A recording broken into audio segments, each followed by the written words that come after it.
Imagine this. You're in a chemistry lab. You forget to wash your hands before dinner, and suddenly the bread you're eating tastes sweet.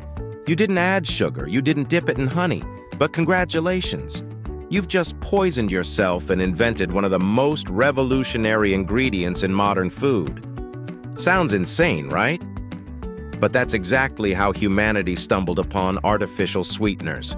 From accidental lab mishaps to billion-dollar soda empires, the story of how we learned to fake sugar is way stranger and darker than you'd ever expect.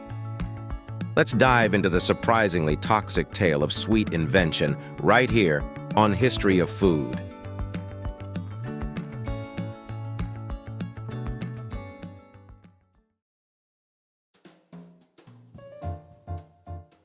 Before artificial sweeteners existed, sugar was king, and not the cheap, everyday staple we know now.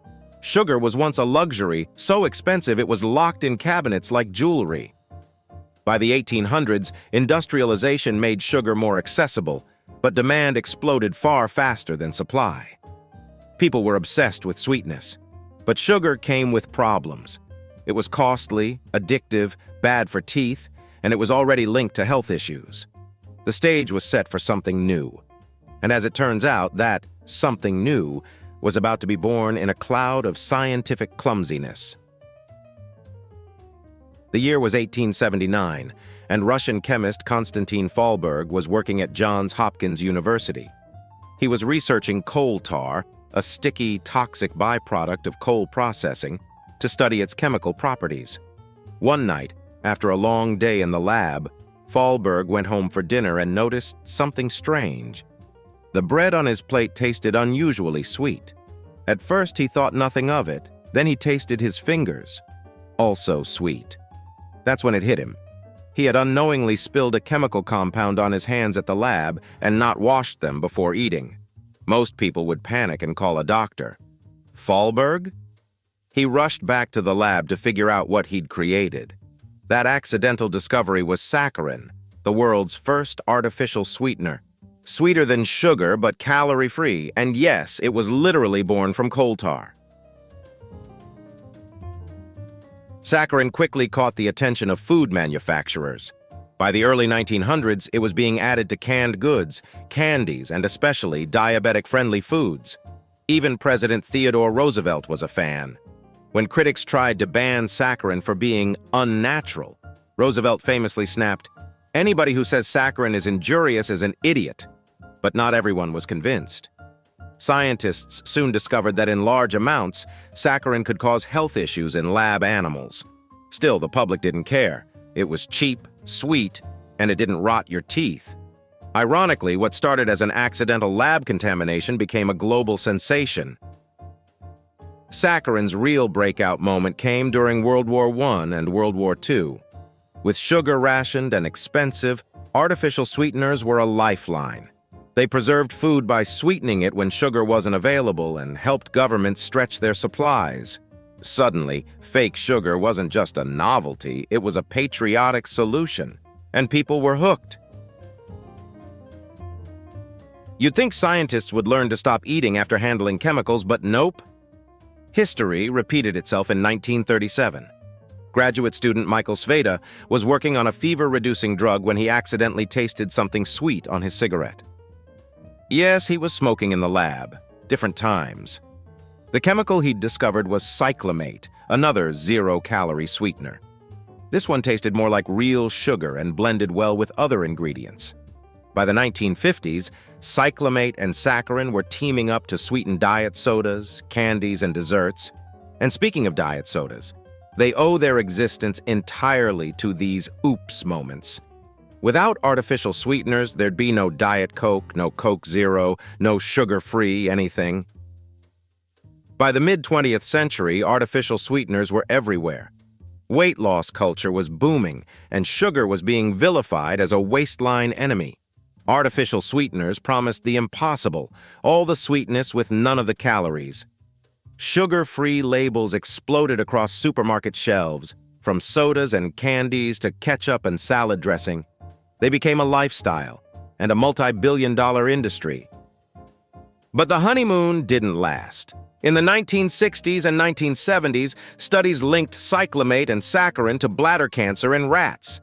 Headlines screamed about carcinogenic chemicals in food, and public trust nosedived.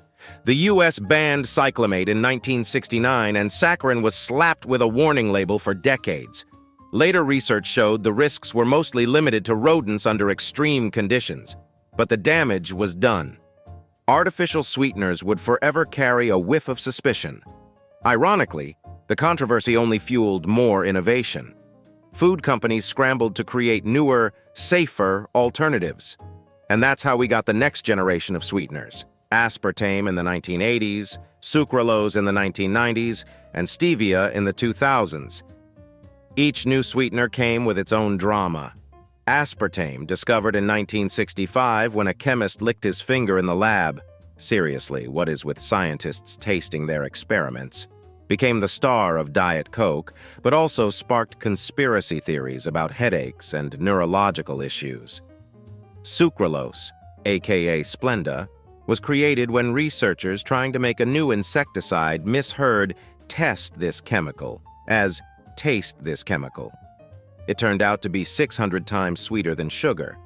And stevia, a natural plant-based sweetener, was initially banned in the U.S. before being embraced as the healthy alternative.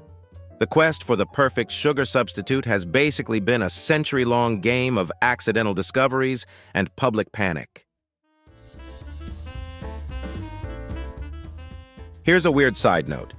The idea of sweeteners from non-sugar sources isn't entirely modern.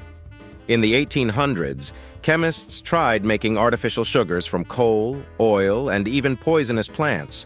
Some were too bitter, some too expensive, and some could kill you if you licked them.